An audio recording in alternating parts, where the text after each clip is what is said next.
Good morning, good afternoon, good evening, ladies and gentlemen, wherever you may be in the world, and welcome to this week's Gift of Healing TV program. My name's Sarah Jane, I'm your hostess, and I have great pleasure in welcoming this week's guest, Caroline Carr, who is going to be sharing with us Let the Sunshine In. And when will obviously this will all be explained when we start talking about it. But let me introduce Caroline to you first. Therapist and author Caroline Carr talks about how Let the Sunshine In evolved to help those whose partners are depressed and offer fun, inspiration, and joy to all. Caroline may possibly be the UK's leading expert for partners living with depression. She is a life coach, hypnotherapist, a teacher of laughter yoga, and the author of several self-help books. Depression and/or anxiety affect everyone, whether directly because you experience it yourself or indirectly because you know, love, or care for someone who does. Changes occur and holes appear in the closest relationships, and it can be tricky to know how to respond to these. Yet you can grow and develop as a result. You really can choose a route of joy and find the fun and the sunshine in your own life, whatever is going on around you. Caroline speaks from personal and professional experience and will be sharing ways to keep upbeat when the person you love is down. Caroline is the author of several self-help books, including Living with Depression, How to Cope with Your Partner when your partner is depressed. Caroline, welcome. Hello, Sarah. Thank you. It's great to be here. I'm really looking forward to talking to everybody. Well, to you and to everybody who's watching. No, it's wonderful to have you here. And if people have realized just how many difficulties we've had with technology to get you, we have had so much fun, including 5 minutes before we went on air. So it's wonderful to have you, and we're fingers crossed, folks, that everything works well tonight. Please let us know you're here, because I can see that we've already got a few people who've joined us. Share who you are, where you're from if you want to. And if you've got any questions for Caroline, please do ask. I think that will become clearer as Caroline talks. And Karen's in Paris. And Karen, welcome. Lovely to have you with us, one of our regulars. So welcome to her as well. So Caroline, please share just a little with us about how you came to be involved in this. Because obviously I've read that it's through personal experience. So share how this started for you.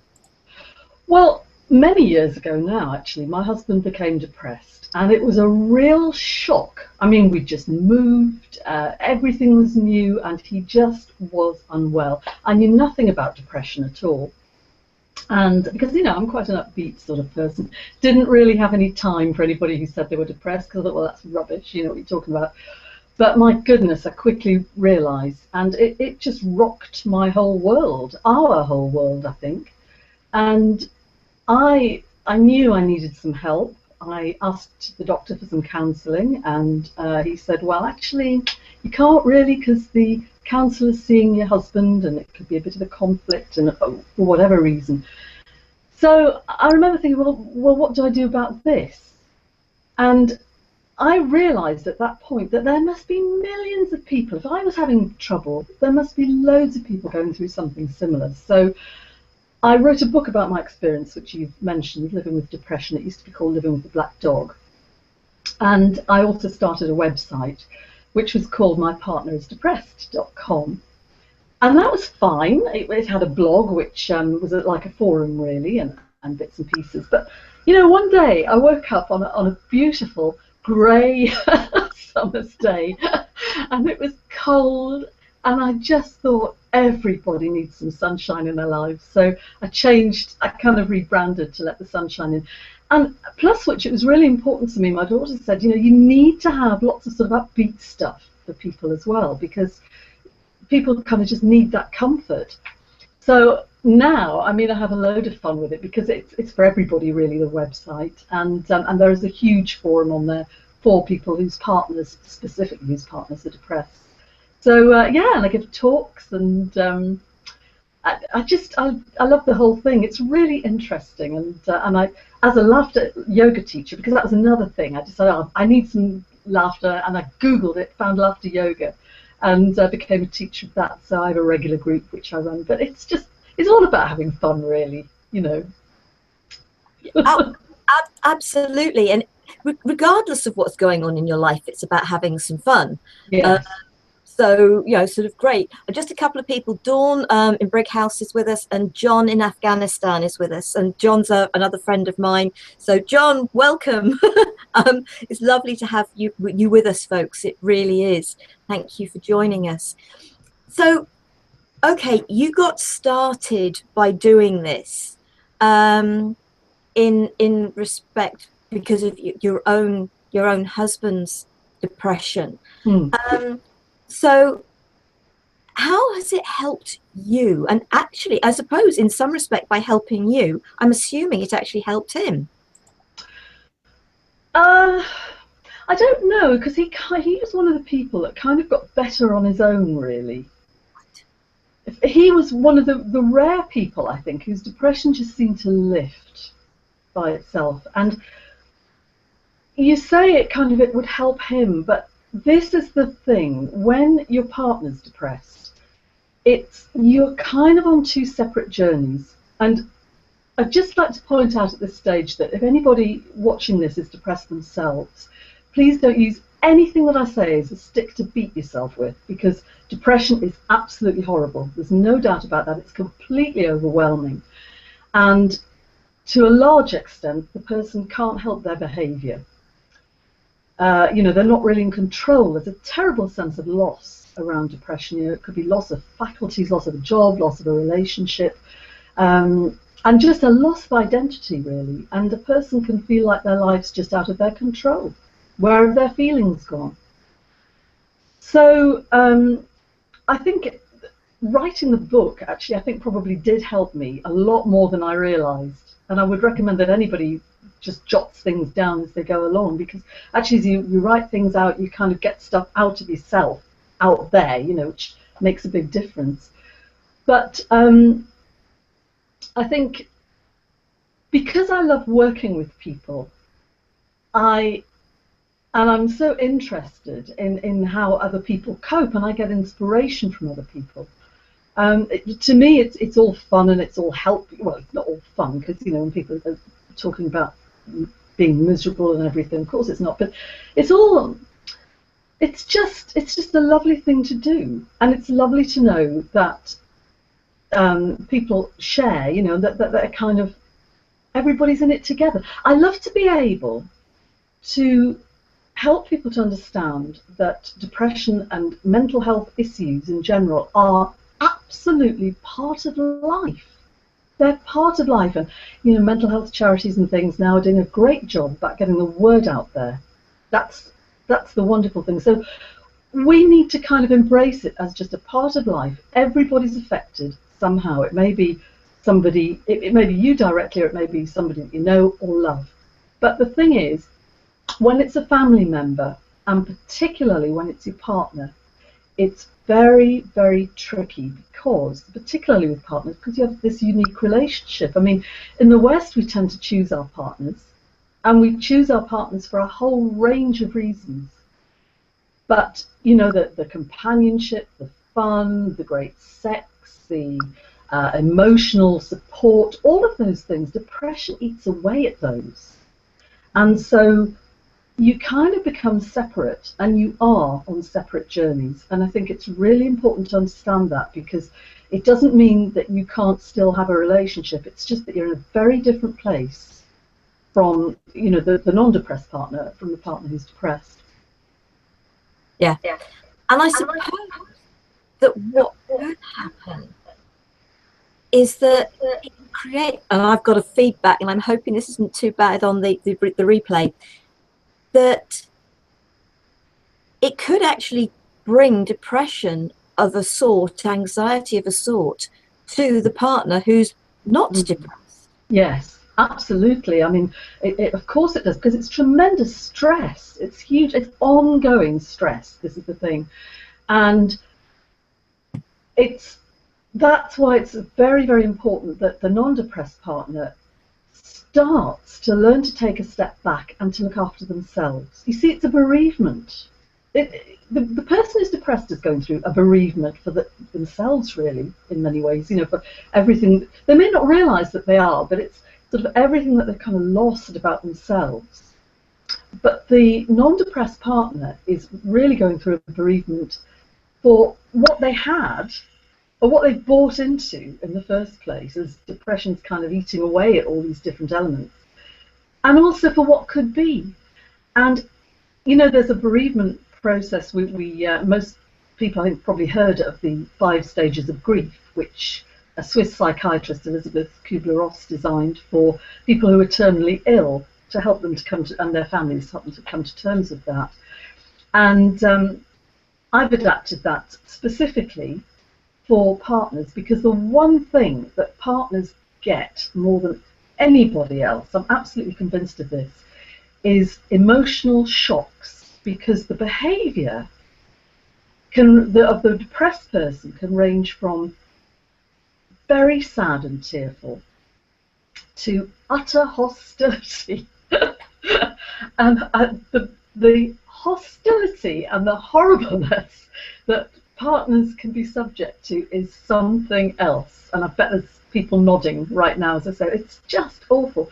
And so, you know, you're kind of asking yourself these questions all the time. And when you think that you're perfectly fine and doing something perfectly ordinary, and something, wham, all of a sudden, you know, you're blamed for something, or you know, the person becomes very, very upset, it gets you, and you have this terrible emotional shock, and it is this feeling of as if your stomach's, you know, as if you've been kicked in the stomach, or something like that. Your throat clams up, and actually you're all off kilter for a little bit. You can't think straight. And I know this is so, I mean, I've experienced that myself, but many, many other people have experienced it also. And it's like, well, what happened there? And then the person who is depressed probably forgets almost instantly that they've behaved like that, or they deny it. And I'm not, by the way, I'm not saying everybody gets angry when they're depressed, because a lot of people haven't got the energy to, but many, many people do. And so the emotional shock is something that I think is probably quite unique, because the thing is, you're getting these shocks over and over and over again, and all the time they're wearing down your resources and causing more stress, and for you to be more exhausted and exasperated and frustrated. And it's, yeah, so it's that's quite something. So this sense of bereavement is, there's a whole process, I think, that people go through. Yeah. Yeah, Dawn says, actually, she said she's found your website very helpful. And she also has put a comment above that saying, I have found the loss of connection hard, which of course is exactly what you were sort of just talking about. Now, something when we were discussing before about the program, you mentioned the 4 Bs, and I'm if I'm trying to remember, is bereavement actually one of those? It's the first one. It's the first one, because you have to, I think it's really important that people do understand that there's this sense of bereavement, actually. And then when you, if people are to get hold of the bereavement process that I've written in the Get Help Now pack on the website, you see that it's actually, it helps you to see where you fit. You know, when kind of, that you do feel angry, that you can feel really resentful. But then you get to this place of accepting.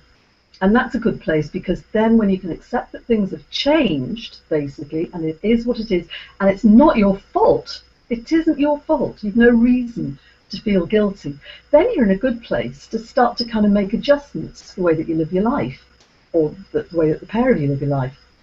But we're talking about the stress thing, and you asked me about the 4 Bs. The second one is bubbles. So we've got bereavement, bubbles, boundaries, and bouncing. So my 4 Bs. And then beyond, which could be a fifth one, really. would you like to explain? Obviously, bereavement you've mentioned, Hmm. but you want to explain a little bit. And if folks, if you're out there and you want to sort of make some notes, I'm sure that's fine. Sort of pen and paper may be good. Sort of don't just sit and listen. If you're finding yourself in that position that whether it's yourself, whether it's a partner, whether it's a member of the family, and it doesn't matter whether you are a lady or a gentleman, it doesn't matter your age. It's very much a matter of it can happen to anybody at any time. And as Caroline said, your immediate reaction. I know my grandmother's reaction was, "Oh, pull yourself together." Sort of, but unless you have experienced it,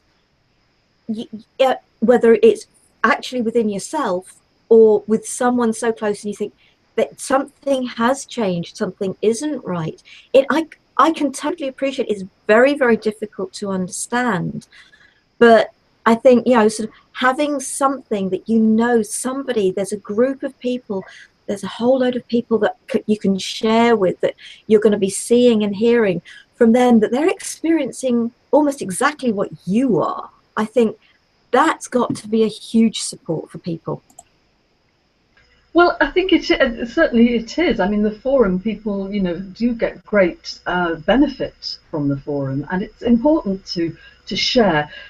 You have to. I think one of the things I'd say to anybody is, it is okay to ask for help. It's the thing is, when it's your partner, you very often think, I'm betraying the person I love. I can't talk about them in this way. But actually, with depression, I would say you have to, because it's so nebulous. You can't see depression. It's not like a broken leg. It's just this thing that's having this effect on everybody. And so it's important to get some help. And I think I always say to people, if they are really having a tough time with their own emotions more than anything else, get some counselling, be able to just talk to a qualified counsellor about how you feel. Get it out there. And then, I mean, I'm not a counsellor, so I didn't take on that role, but I'm a life coach, and I'm too bossy, really. I'm quite good at telling people what they maybe ought to do next and what they can expect. But I think the thing that's important as well is that you can be okay with whatever happens. It's just that you kind of have to make the decision that you will be, and have faith that you will be. When I say you can be okay, it's like saying there's light at the end of the tunnel. I don't know who's going to be in that light, and I don't know what it's going to look like, but there is light there, and you can find it. And so with all this ongoing stress that you find yourself under, and this sort of being shaken off balance and not knowing what's kind of going to hit you next, really, the bubbles bit is really, really important, because your bubble around you is your personal insurance policy, if you like. It's your protection. It's very important. I mean, to many people it might sound quite wacky, but if you actually imagine that you have a bubble around you, that will start to work for you on an energetic level and on all sorts of levels. You just find, see, I think it's like there's three things. When somebody's really hurting, or if they've been hurt, you put a bubble around yourself, but it's like made of metal. I'm not going to let anybody in. I'm not going to talk to them, and I'm certainly not going to get out there. If you're feeling okay, then you have a nice kind of flexible bubble around you, and you can reach out to people, and it's fine. And what they say, if it's not very nice, it's like water off a duck's back. It doesn't bother you, it doesn't really deeply affect you or anything like that. And that's a comfortable place to be. But when you are so stressed and everything's just got on top of you, you're wide open. It's like there's no bubble there at all. And so everything is able to come, any negativity can just get you wham, wham, wham. And it just adds to your feeling of depletion all the time. So it's really important to start to do whatever it takes to put a bubble around you. Now, one of the things is to start to take an emotional step back. And people find this quite a tricky concept because obviously, when you're with your partner, you don't want to feel entirely separate very often. You'd hope that you were kind of as one, if you like, very together. But you do. You have to just distance yourself a little bit and see them as a separate. You're one person and they're another. And believe me, since depression's got its claws in, you are on separate journeys. You really are, and it's important to understand that. I think, because once you really understand that, then the pathway is smoother, the whole journey is smoother for you, because then you're not analysing and fighting it and trying to find out what's what. So you try and put this bubble around you. Well, I say you try, you do, and you will do if you have the intention to do so. So taking a step back is a little bit when, for example, apart from actually imagining a bubble around yourself, you might not be able to see one.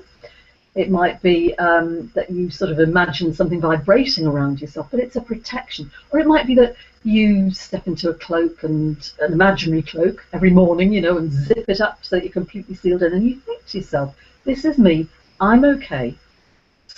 Negative stuff, isn't going to get me all the time.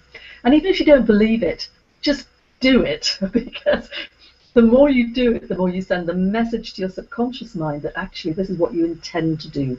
You intend to be protected, and you intend to take that step back. And then there are lots of other, and then it'll start to work for you. And there are lots of other things you can do. If you're going into the house where your partner is, and they're likely to be, behaving in a particular way, or you don't know what's going to happen, you can imagine that there's a shield in front of you, a perspex shield, before you go into the door. It doesn't mean you can't get out and give them a hug through the shield, or kiss their cheek or something. But it's just distancing you a little bit. And if sometimes when there's all this negativity going on, and it can be like a tirade of verbal horribleness at you, and it's always at you, somehow it's always at the partner, which, as I say, they often forget about, but you're left with it festering, whirling around inside you. If you, while they're speaking, you can become actually quite adept at carrying on this little monologue, silently yourself, and just thinking, well, actually it isn't me, I'm okay, this is your issue, that's why you're behaving like it. That's why you're behaving like it. It's not me, I'm fine. You just keep repeating it to yourself. Eventually, that will start to stick, and you'll be able to be more objective instead of subjective. So instead of always reacting in an emotional way, little by little you'll find you can respond, and that will make you feel a lot better. Yeah, absolutely.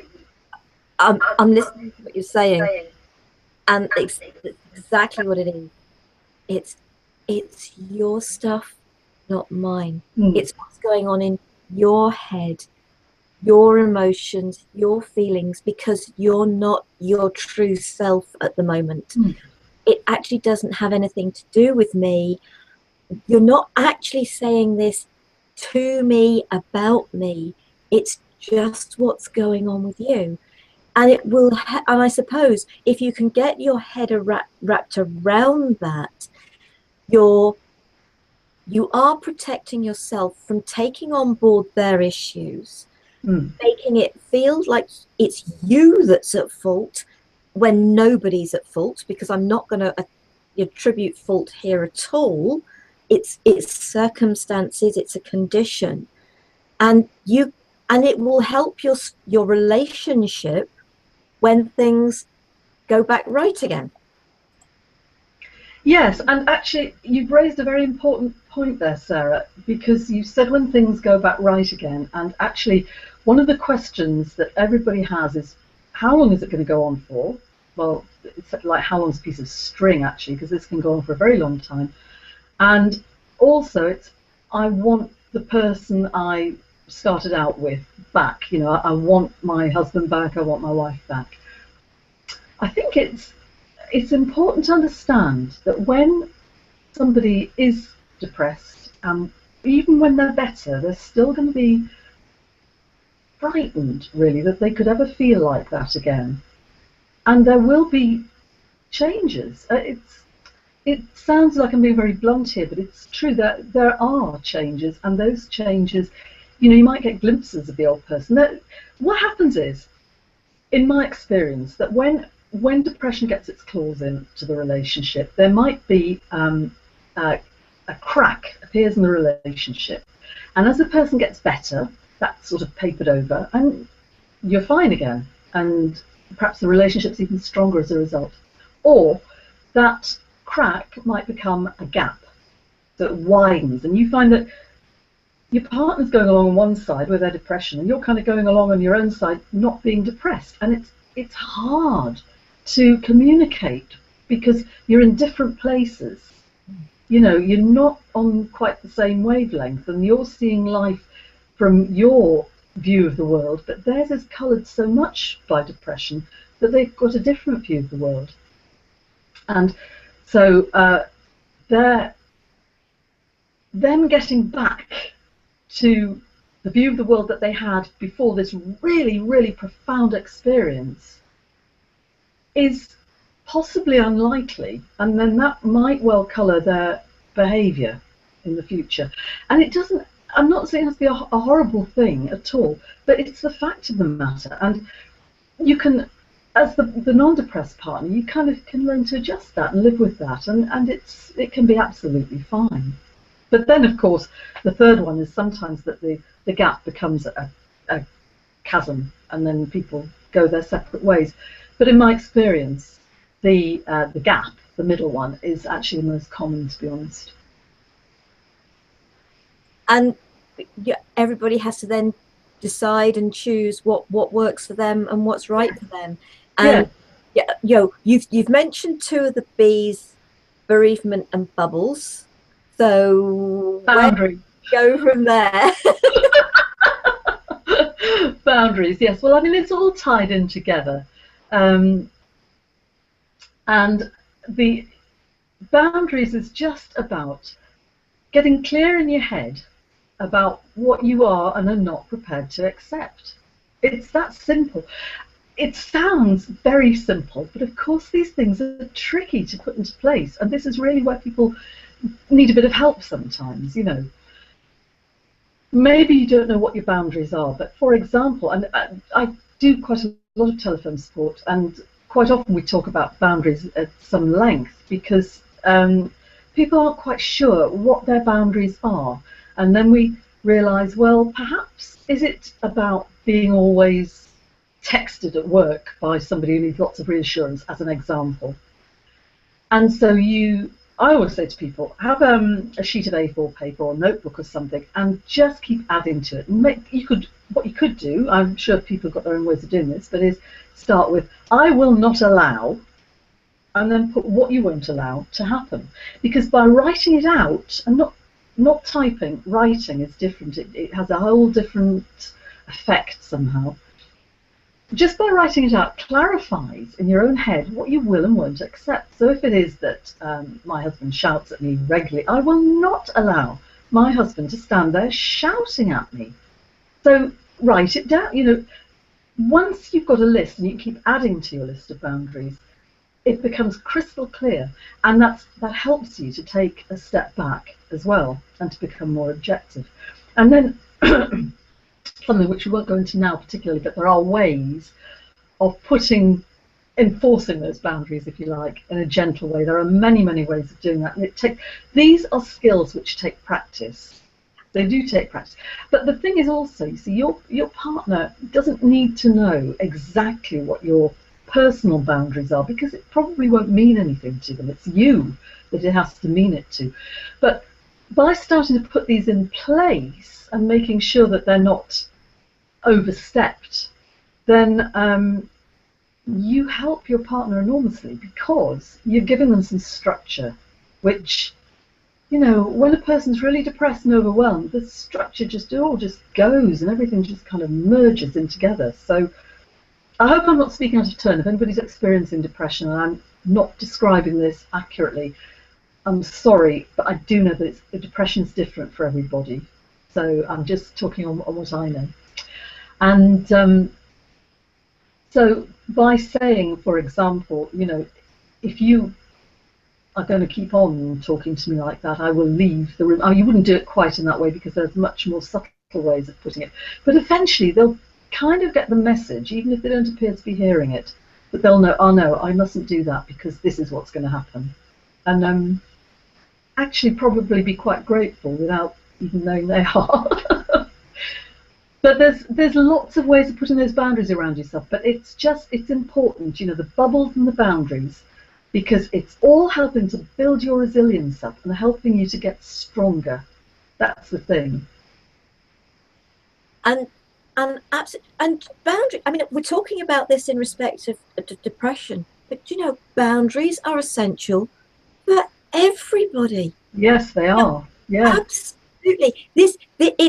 It isn't just about living with somebody with depression. There are boundaries. Mm. Whether you're husband and wife, whether it's parents with their kids, schools and children, it doesn't matter. Grandparents and grandchildren, it doesn't matter. There should be boundaries. Mm. And okay, I know I don't have children, and I'm not going to tell anybody how they've got to bring kids up because I haven't brought kids up. But the one thing we were brought up with was boundaries. And the one thing I keep hearing is give your children and therefore and adults and the people around you, give people boundaries beyond which you will not accept. So if you're somebody who doesn't like being shouted at, classic example, because you've just mentioned it, you keep shouting at me, I'm leaving the room. Mm. When you were saying I'm leaving, you had that slight hesitation before you said the room. I thought, Did I? and so, but I think this is what you've got to realize. But okay, we're bringing the laughter now, and I hope that people have registered that this is a serious subject. But I know that you commented that your final B was bouncing. Bouncing! Yay! Absolutely. You see, I think when you sort of have worked through this can take a while. And as I say, I think people really do need help with this. It's very hard to do it on your own.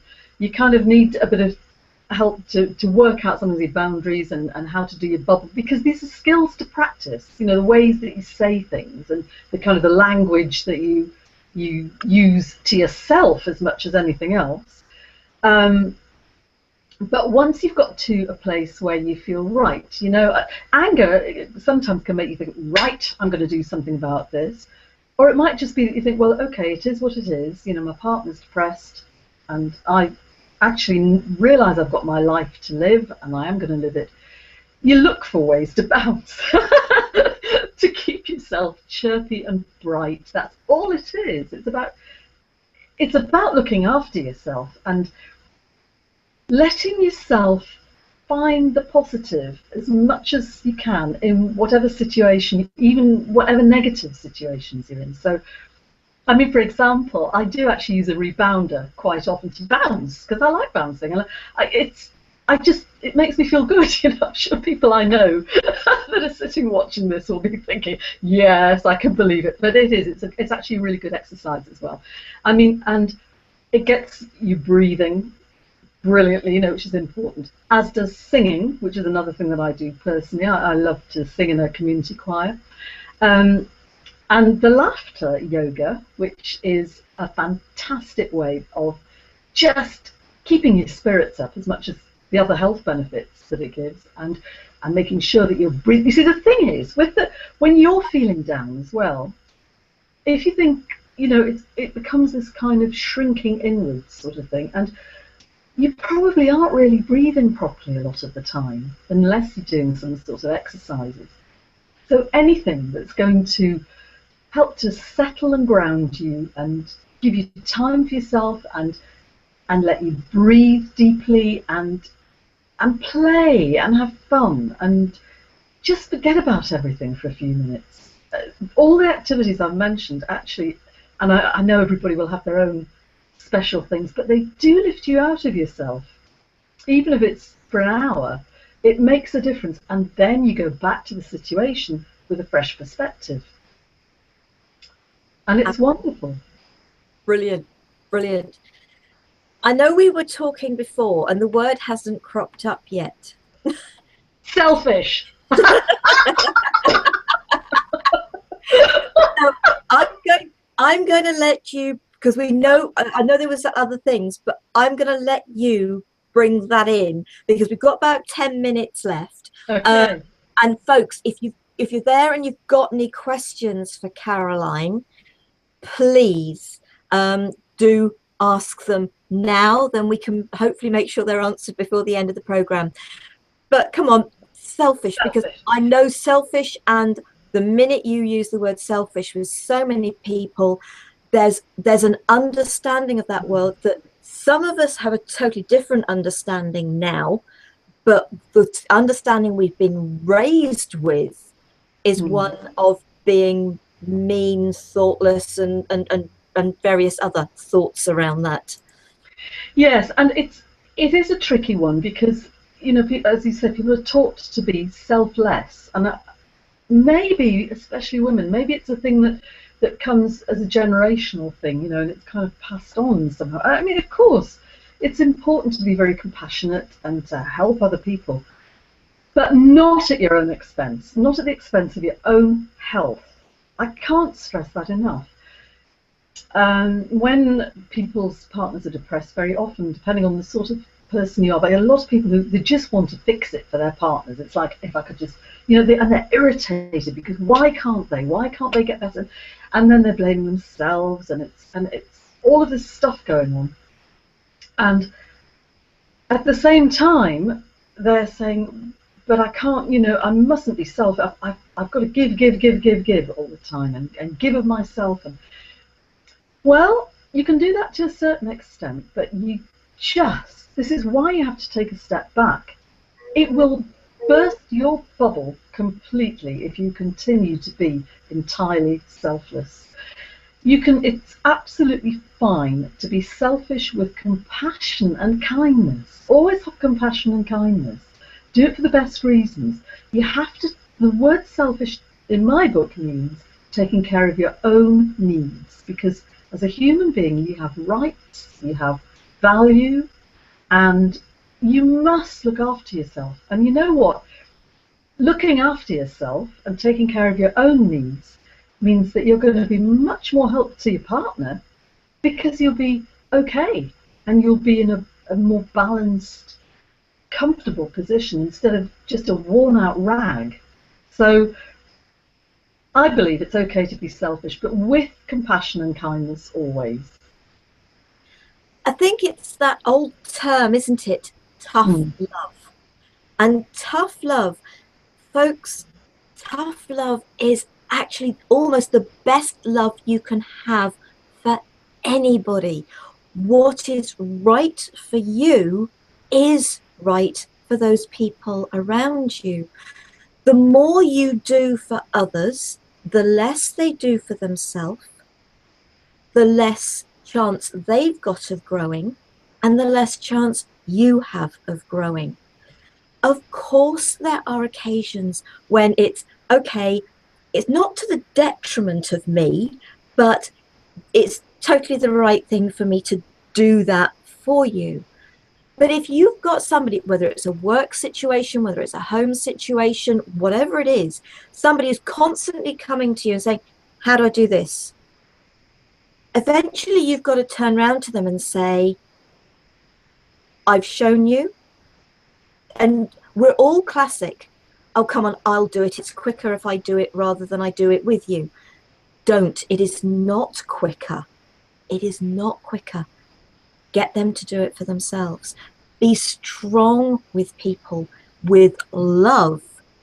That is the most important thing, because being kind to you is being kind to those around you. Yes, and it isn't about me all the time. It's very much thinking about the other person's needs and just being aware of them. But you just have to, in order to stay strong, you have to look after yourself. And in fact, I think you'll find on the forum that's probably one of the main topics of advice that people give each other. And people have kind of learnt that through the hard way, actually, very often. So it is important to do that. And one of the things that gets in the way very often is guilt. It's the feeling of guilt, and I think it's important to understand that you only ever do make the best decisions you can with what you've got in front of you.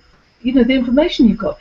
If you don't know something, you don't know. So you can't beat yourself up for not knowing. I mean, you just can't do that. It is what it is. And, well, we all have to help and support each other, I think, and not be afraid to talk about it. A lot of people say to me, you know, I don't want anybody to know about this. I absolutely understand.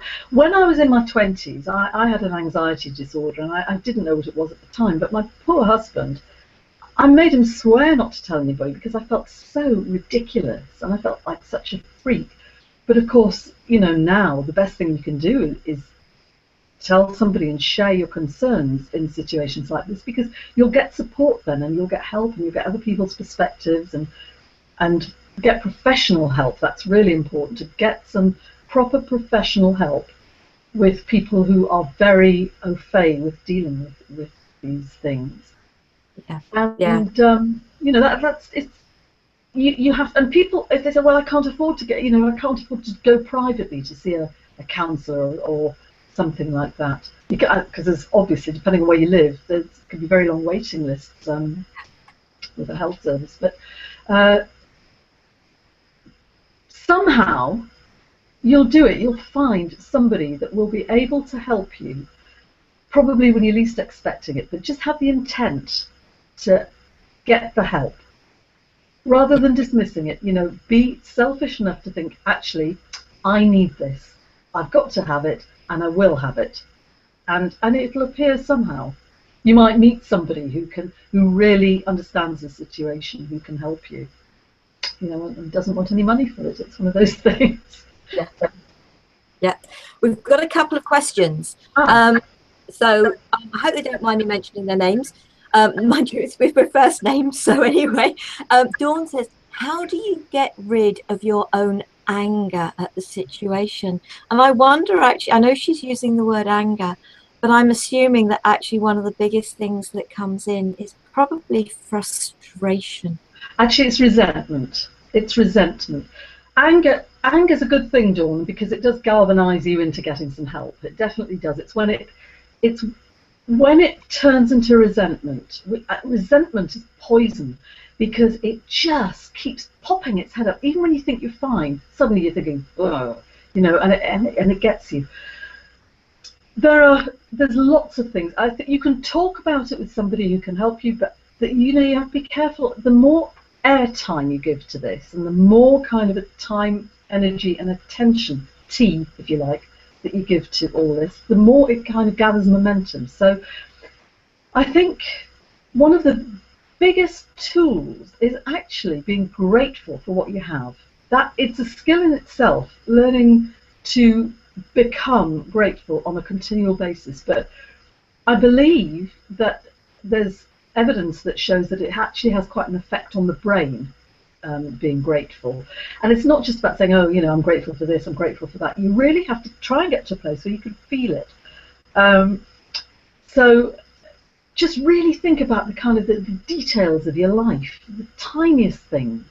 And in fact, rather than going on about that now, there's a couple of blogs on the website about gratitude, and there's quite a few talks and things. So it's something to try.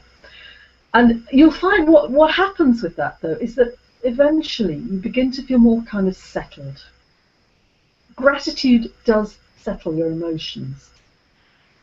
And you kind of begin to think, especially if you're starting to take the step back and all the things that we've said, you know, you just start to think, well, hey, that's how it is. I can't do anything about what's going on in my life, but I can now start to look for the things that are going to bring me joy and happiness.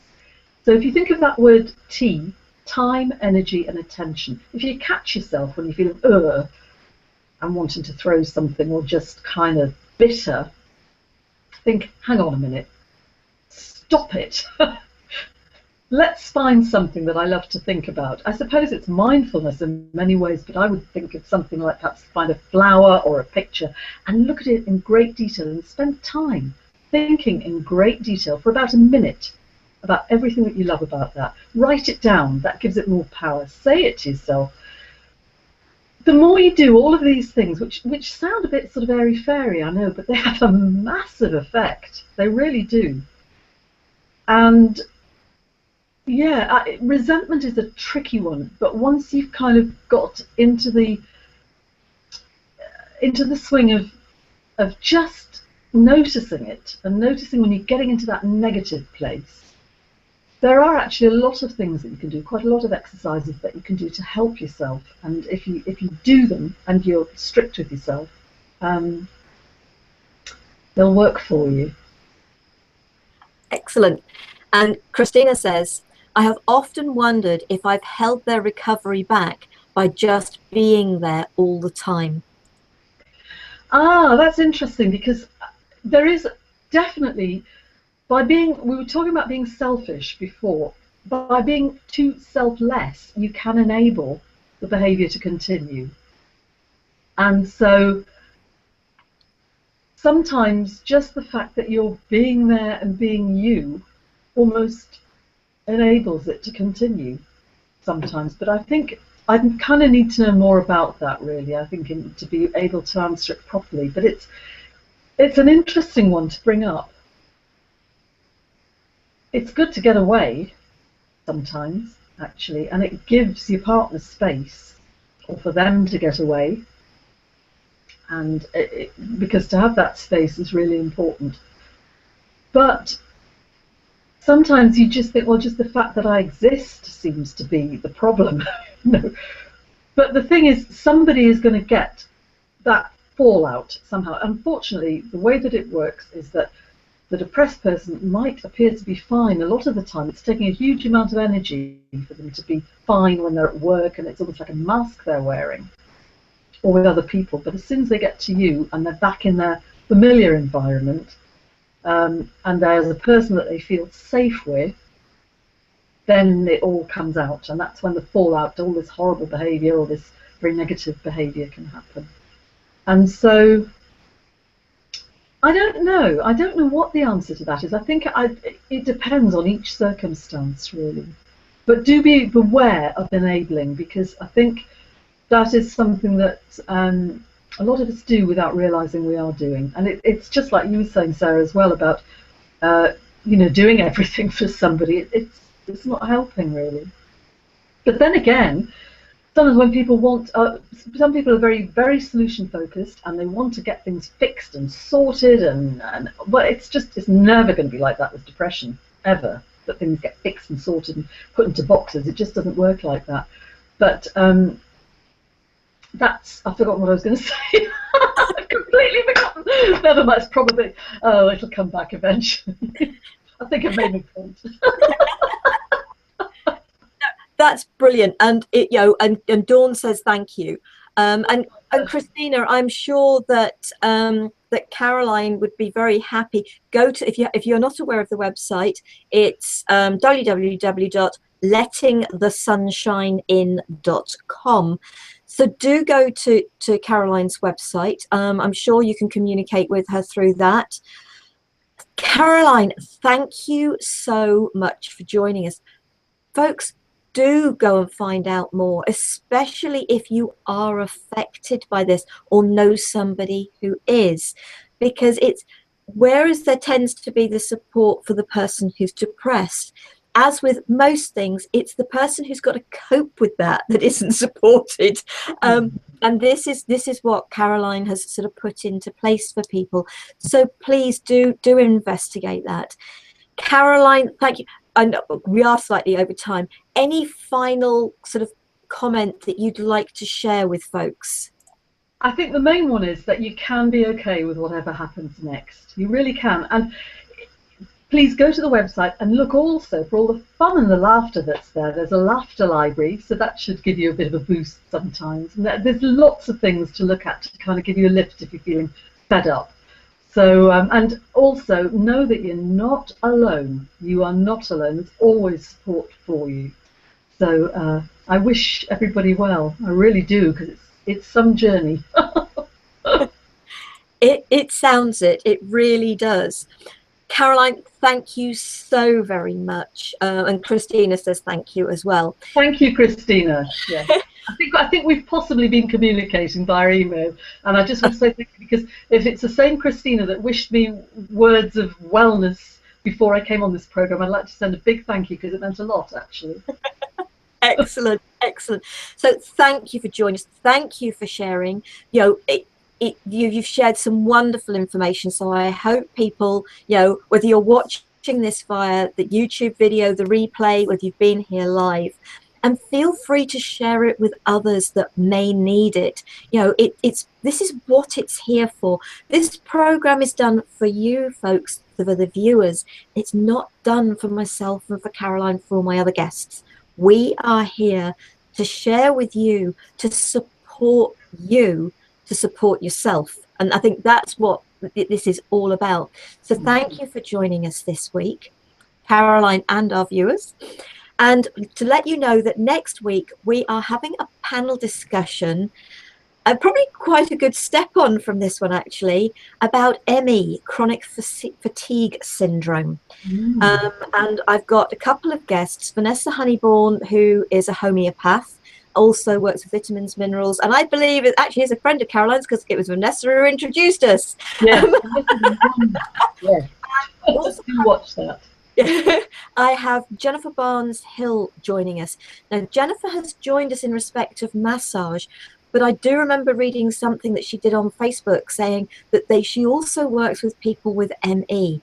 And so she's coming on. So both of them are going to be able to share from a totally different perspective for people with ME, chronic fatigue syndrome. So if you know anybody who's affected, you are, because you're affected by it, or you've got family members, please, to join us next week. Again, share it out. Really looking forward to that. And that I do understand. I was never diagnosed as having ME, but I had it. There's no two ways about it. Gratefully, I wasn't wheelchair bound with it, and I did get over it, as you can all see. But it was not a nice place to be in. So we've got a lot we can share next week. Thank you, Caroline. Thank you to all our guests, and what we've got. Christina says, "Yep, that was me," and Dawn, and Dawn says, "Brilliant." So thank you, folks. It has been an absolute pleasure this evening, and to all our viewers as well. Have a wonderful week. I hope we'll see you all again next week. Namaste, one and all.